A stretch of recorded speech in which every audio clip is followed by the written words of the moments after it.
এর মধ্যে যখন পড়বি না তুই দেখবি একমাত্র জিঙ্কের মানে 4 নাম্বারটা যেটা আছে দেখ জিঙ্ক হাইড্রক্সাইড, আর 5 নাম্বার যেটা আছে দেখ লেড হাইড্রক্সাইড, এদেরই হচ্ছে আমার হোয়াইট প্রেসিপিটেট আছে। দেখতে পাচ্ছিস 4 আর 5 বইয়ের দিকে তাকিয়ে থাক, দেখতে পাচ্ছিস সিনজন নেই ঘুম পাচ্ছে। 4 5 হচ্ছে ফার্স্টটা কে ভাই, ফার্স্টটা কোথায় ভাই, তুই ডান দিকের বেজে ওটা NaOH এর সাথে রিঅ্যাকশন চলছে, এখন আমি আছি NH4OH। 4 5 হচ্ছে আমার কি হচ্ছে দেখ হোয়াইট প্রেসিপিটেট দেখা গেছে। এখন ফার্দার তো কারো একটা ইনফরমেশন দিয়েছে এক্সেস দিলে আমার প্রেসিপিটেটটা কি থাকে, ইনসলিবেলই থাকে। দেখ যদি আমার ওই প্রেসিপিটেটটা জিঙ্ক হাইড্রক্সাইডের হতো তাহলে ও তো আমার সলিবেল হয়ে যেত, তাই না? দেখ লেড হাইড্রক্সাইড আছে বলেই আমার কি হচ্ছে বলতে ইনসলিবেল, তার মানে আমি কি বুঝলাম প্রেসিপিটেটটা আমার হচ্ছে কার, লেড হাইড্রক্সাইডের। তো লেড হাইড্রক্সাইডের আমি প্রেসিপিটেট পেয়েছি, বুঝেছিস?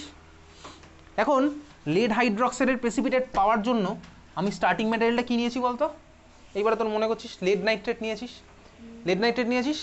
ইউজুয়ালি তোর এটা প্রেসিপিটেটের রেসপেক্টেই দেখ, যাই হোক আমি তো এখন স্টার্টিং ম্যাটেরিয়ালের রেসপেক্টেই করছি, কোনো অসুবিধার কিচ্ছু নেই।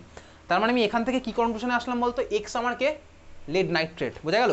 তার মানে এক্স ইকুয়ালস টু আমার হচ্ছে কি লেড নাইট্রেট, বুঝলি? হ্যাঁ বুঝলি, বোঝা গেছে? কিন্তু যদি তুই শুধু এটা লিখে আসিস কিন্তু 0 নাম্বার পাবি, কোনো নাম্বারই তোকে দেবে না। কেন? তোকে বলেছে identify the cation and anion. এটার মধ্যে আমার ক্যাটায়ন আনায়ন বুঝতে হবে। ক্যাটায়নটাকে এর মধ্যে অ্যানায়নটাকে বাই দা অ্যানায়ন মানে কি বলতো, ক্লাস 9-এ পড়েছিলি অ্যানায়ন মানে যার মাথায় মাইনাস চার্জ থাকে সে হচ্ছে আমার অ্যানায়ন। এর মধ্যে অ্যানায়নটাকে NO3 মাথায় মাইনাস, এক্স্যাক্টলি। তাহলে আমার অ্যানায়নের অ্যান্সার আমি কি লিখবো বলতে, NO3 মাথায় মাইনাস, বুঝেছিস? আরে ভাই তোকে অ্যানায়ন ক্যাটায়ন বলেছে তো, তোকে আলাদা আলাদা বলেছে। অ্যানায়ন এটা, ক্যাটায়ন কি হবে, ক্যাটায়ন কি হবে PB, মাথায় কত চার্জ হবে বলতো, +2, এক্স্যাক্টলি। কীভাবে বুঝলি?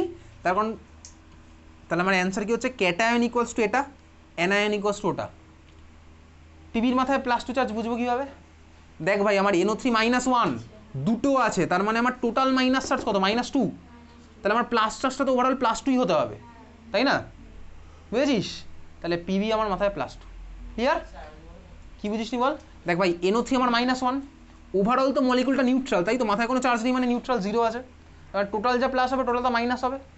NO3 আমার -1, কটা আছে, দুটো, তাহলে টোটাল মাইনাস কত আছে, -2। তাহলে প্লাস কত হবে, +2। তাহলে লেডের মাথায় কত হবে, +2। এই কারণ এ অ্যানায়ন হলে তো আমার ক্যাটায়ন হবেই, বুঝেছিস? তার মানে এই হচ্ছে আমার অ্যান্সার, এইভাবে লিখে আসতে হবে কিন্তু। Therefore cation is PB+2 and anion is NO3-, বোঝা গেছে? ক্লিয়ার? এইভাবে কিন্তু অ্যানালাইটিক্যালের প্রত্যেকটা জায়গা থেকে এরকম কোশ্চেন হবে। এই যে রিয়াকশনগুলো পড়লি তাহলে পরের দিনের হিউজ পার্ট তোর পরীক্ষা আমি কোন চ্যাপ্টার থেকে নেবো পরের দিন, সিম্পলি অ্যানালাইটিক্যাল থেকেই নেবো, আর কোনো চ্যাপ্টার থেকে নেবো, প্র্যাকটিক্যাল থেকে নেবো না, সিম্পলি অ্যানালাইটিক্যালের উপর পরের দিন পরীক্ষা, বুঝেছিস তো? তাহলে পরের দিন কিন্তু চাপ আছে। হ্যাঁ অ্যানালাইটিক্যাল, হ্যাঁ ফুল চ্যাপ্টার। রিয়াকশন মুখস্থ করা স্টার্ট করে দে। 7 দিনে কটা রিয়াকশন আছে ভাই? ওই তো ভাই এই পেজ ওই পেজ আর ওই পেজ মিলিয়ে 20টা মতন রিয়াকশন। তোর জন্য অল্প, তুই যদি বাড়িতে পড়িস। ঠিক আছে চল তাহলে টাটা, দেখা হচ্ছে পরের বুধবার।